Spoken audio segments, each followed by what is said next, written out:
Are you thinking about choosing at least one professional development book to read this summer? Stick around because in this video I'm going to share with you some of my faves plus what I'm reading this summer.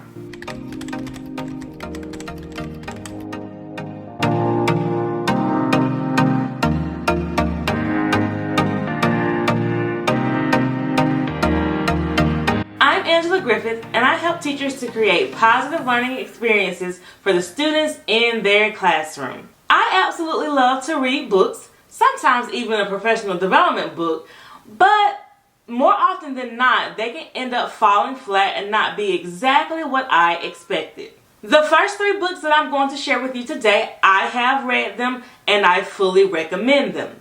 The last 2 books I'm going to share are new finds for me, so I'm going to share those with you, and then after I take a peek at them, I'll come back with my review and let you guys know what I think. The first book I'm going to share is A Fresh Look at Phonics by Wally Blevins. A few years ago, my instructional coaches brought this book to my attention when it was newly published, and I ordered it intending to read it over the summer.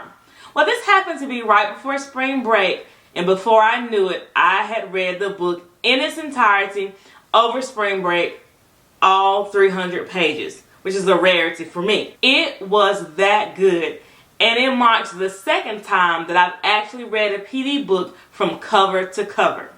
Seriously, you will not be disappointed because it includes actionable tips that you can implement immediately. Now on to the first book that I've read from cover to cover, Teaching with Intention by Debbie Miller.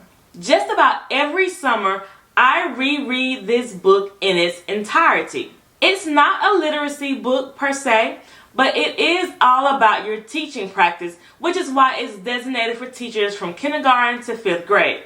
Now, normally when I see the label K through 5, I'm very skeptical. As a kindergarten and 1st grade teacher, I've rarely found anything that I can use in a book that's labeled kindergarten through 5th grade, but that is not the case with this book. The subtitle sums it up.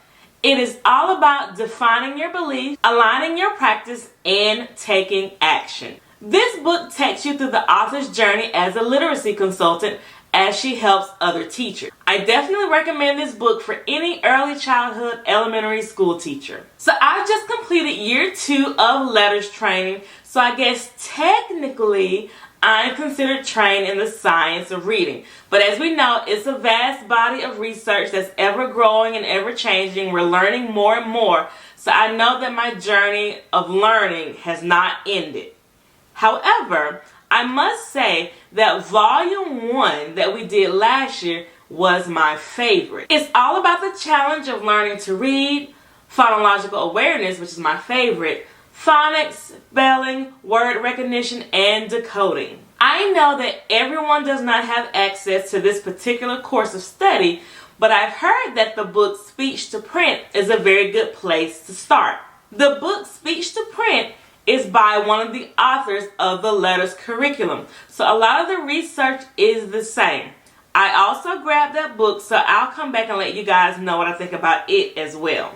Our next book is The Ramped Up Read Aloud by Maria Walther. Now, I have a bit of a confession to make. I purchased this book about a year and a half ago, and life kind of got in the way, and I didn't get a chance to read it, so it sat on my bookshelf. So this summer, as I was thinking about what I wanted to read, I was looking at my bookcase, and I came across this book. So I took it out just to take a look and see if something about it would pique my interest again. So I have to say the introduction got me hooked.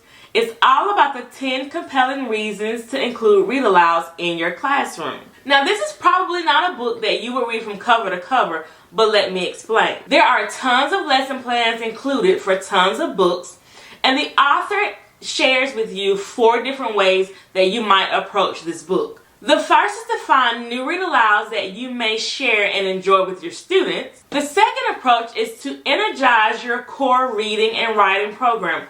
We all know that districts and states pick curriculums that they think will be the new magic pill, but they're either boring or they have huge gaping holes.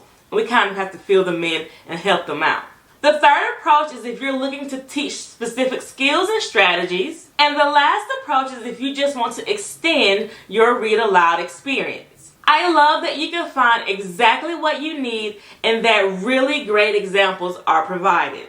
So you can use the book and the lesson plans included in this PD book, or you can apply what you've learned to books that you already have in your collection. Let me know in the comments below if you're planning to read a PD book this summer, and let me know which one if you've already chosen it. So on to the next one. Now this book is a new find for me, and I am mostly excited about this particular one.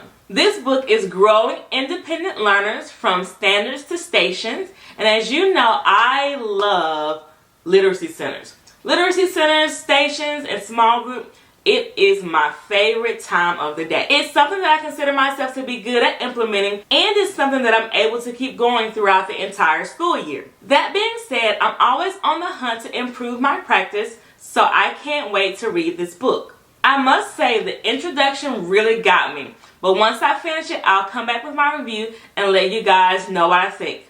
Don't forget to tap the like button if you're getting value, and I'll see you guys in the next video.